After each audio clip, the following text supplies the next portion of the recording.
Film ఇప్పుడు మాట్లాడతారు sir. అందరికీ నమస్కారం. ఇక్కడికి వచ్చిన స్టేజ్ మీద ఉన్న పెద్దవాళ్ళకి అండ్ మీడియా వాళ్ళకి అందరికీ నమస్కారం. ఈ సినిమా రాంబాబు గారు నా దగ్గరికి రావడానికి ఎక్కడో ఒక పాట చూశారంట నాది. అప్పటికి సినిమా టాకీ ఆల్మోస్ట్ 90% షూట్ అయిపోయింది. అప్పటికి పాటల తర్వాత చూద్దాంలే అని టాకీ చేశారంట. నా దగ్గరికి వచ్చి సార్ ఈ సినిమా చేయాలి మీరు అని కాల్ చేశారు. నేను వెళ్ళి ఆఫీస్లో కలిశాను. సో మీ కాల్ వస్తుంది, ఒక ఫోన్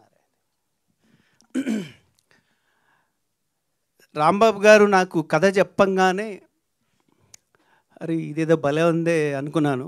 ఎందుకంటే నేను ఎన్నో కథలు వింటుంటాను, కొత్త వాళ్ళవి, పాత వాళ్ళవి, పెద్ద సినిమాలవి, పెద్ద డైరెక్టర్ల కథలు కూడా వింటాను. బట్ ఈ కథ వినంగానే ఓకే ఇది బడ్జెట్ ఎంత, ఎలా తీస్తారు అనేది కాకుండా ఈ కథ ఇప్పుడు డైరెక్టర్ గారు చెప్పినట్టు తీస్తే మాత్రం జనాలకి డెఫినెట్గా రీచ్ అవుతుంది అని అనిపించి, ఇంకా ఈ సినిమాలో ఏంటంటే ఒకే టైప్ ఆఫ్ మ్యూజిక్ చేసే స్కోప్ లేకుండా అన్ని రకాల, అంటే ఇటు డివోషనల్, అటు డ్యాన్స్ నంబర్, ఇటు లవ్ అండ్ ఒక సాడ్ సాంగ్, అన్ని రకాలుగా చేసే, అంటే నాకు పని చేయడానికి 200% స్కోప్ ఉన్న కథ ఇది. సో రాంబాబు గారు నన్ను వెతుక్కుంటూ వచ్చారు. సార్ ఈరోజు మిమ్మల్ని మేము వెతుక్కోనక్కర్లేదు, మీరు ఎప్పుడు మా గుండెల్లో ఉంటారు సార్. చాలా బాధాకరం ఏంటంటే ఆయన ఈ రోజు కోసం సినిమా ఇప్పుడు 29 రిలీజ్ అవుతుంది, థియేటర్లో చూసి ఆయన కన్న కలలు చూడాలని ఎంతో ఆశపడ్డారు. బట్ పెద్దలు అంటారు కదా, తానొకటి తెలిస్తే దయ్యం ఒకటి తెలుస్తుందని. అది మరి ఎందుకు జరిగిందో తెలీదు. నేనైతే లిటరల్గా ఒక 5 రోజులు షాక్లో ఉన్నాను ఆయనకి ఇలా అయిందని తెలిసిన తర్వాత. ఆయన ఎప్పుడూ ఎంతో కూల్గా ఉంటారు, నవ్వుతూనే ఉంటారు. అసలు ఎంత ప్రెషర్ ఉన్నా కూడా ఆ నవ్వు మొహం మాత్రం అలాగే ఉంటుంది. ఇంతమందిని ఇప్పుడు ఇందాక కొమరం చెప్పినట్టు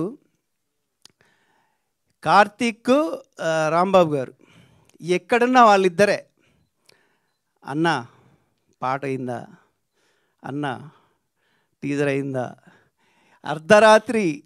ఈ కార్తీక్ అయితే నిజంగానే సైకోకి ఈయన పిహెచ్డి. అంటే ఒక దశలో నేను భయపడి ఈయన నంబర్ బ్లాక్ చేశాను. ఆ దశలో రాక్షసుడు అనమాట, నిద్రపోనియాడు మనల్ని. సో కార్తీక్ వీళ్ళిద్దరూ ఎంత అంటే ఒక కృష్ణార్జునులాగా పనిచేశారు ఈ సినిమాకి. సో ఆయన రాంబాబు గారు ఉంటే చాలా బాగుండేది. మనందరం మిస్ అవుతున్నాము. 29 ఈ సినిమా పెద్ద బ్లాక్ బస్టర్ అయ్యి మన సురేష్ అన్న ఇప్పటిదాకా పెడుతూ వచ్చావు. 29 నుంచి మీకు రిటర్న్ రావాలి, మీరు అనుకున్న దానికంటే 10 రెట్లు రావాలని కోరుకుంటున్నా. సురేష్ అన్న కూడా చాలా చాలా కూల్, కాకపోతే అన్నతో ఫోన్ మాట్లాడలేము. చాలా మంచి పర్సను సురేష్ అన్న.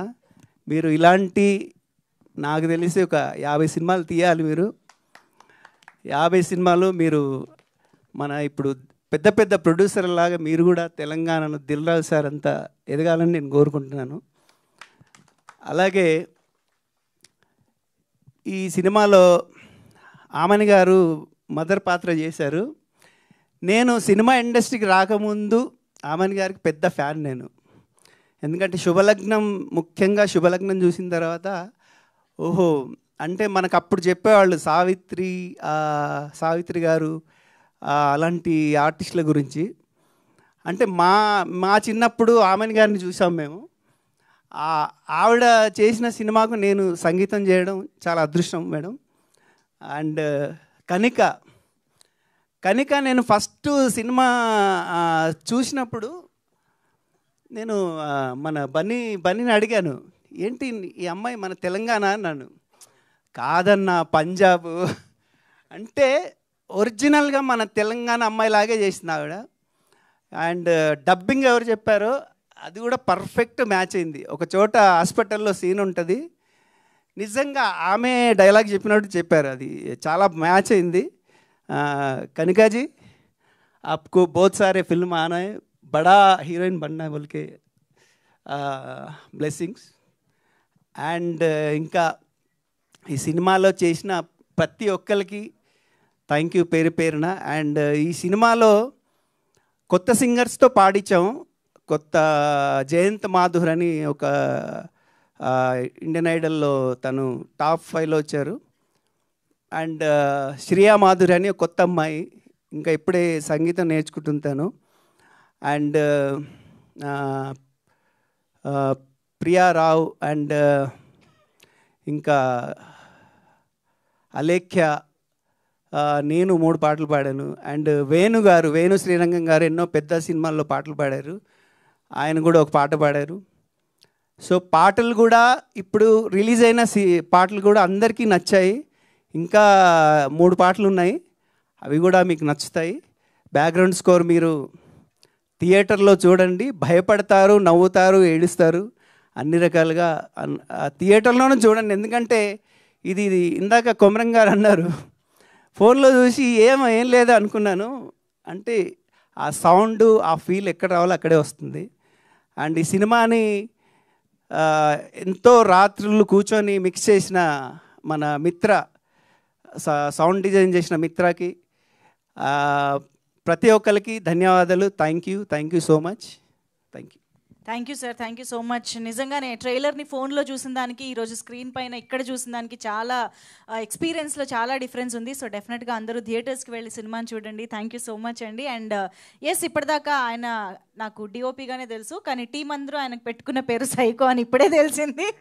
సో రిక్వెస్టింగ్ కాసుల సార్. యా సారీ, నేను ఆయన ఎప్పుడు పక్కనే ఉంటాడు బన్నీ, ఆయన మర్చిపోయాను. ఎందుకంటే మన పక్కన ఉండే వాళ్ళని మర్చిపోతాం. నేను ఎప్పుడు ఏ సినిమా పెద్ద సినిమా అయినా కాడి మాట్లాడుతూ ప్రొడ్యూసర్ని మర్చిపోయేవాడిని. అట్లా మా బన్నీని మర్చిపోయాను, సారీ బన్నీ ఎంత బాగా చేశాడంటే, ఈయన యాక్టింగ్ చేసినట్లేదు, నిజంగా ఆ పాత్రలో ఒదిగిపోయి అలా ప్రవర్తించాడు అంతే. నీకు మంచి సినిమాలై నీకంటూ ఒక కొత్త దారి ఈ సినిమాతోనే ఏర్పరచుకున్నావు నీ టేస్ట్ ప్రకారం. అలాగే ఒక కొత్త హీరో, ఎందుకంటే ఇప్పుడు అందరూ ఏంటంటే కొంతమంది ఇప్పుడు యాక్షన్ సినిమాలు చేయాలి, లేదంటే లవ్ సినిమాలు చేయాలి అంటే ఒక్కొక్కరికి ఒకటి ఉంటుంది బాడీ లాంగ్వేజ్లో. ఆ వేలో ఎంచుకొని మనం వెళ్తే మనం షైన్ అవుతాం పక్కాగా. ఇప్పుడు మనం ఎంతోమందిని చూస్తున్నాం, నాని గారు అండ్ రవితేజ గారు అండ్ చిరంజీవి గారిది వేరే స్టైల్, ఒక్కొక్కరిది ఒక్కొక్క స్టైల్, అందుకే అందరినీ మనం చూడగలుగుతున్నాం. అట్లా బన్నీ కూడా మంచి కథలు ఎంచుకొని ముందుకెళ్ళాలి, పెద్ద హీరో అవ్వాలి అని మనస్ఫూర్తిగా కోరుకుంటున్నాను. Thank you. ప్రభాకర్ గారు ప్లీజ్ వేదిక పైన జాయిన్ అవ్వాల్సిందిగా రిక్వెస్ట్ చేస్తున్నాం. Please welcome on to the stage sir.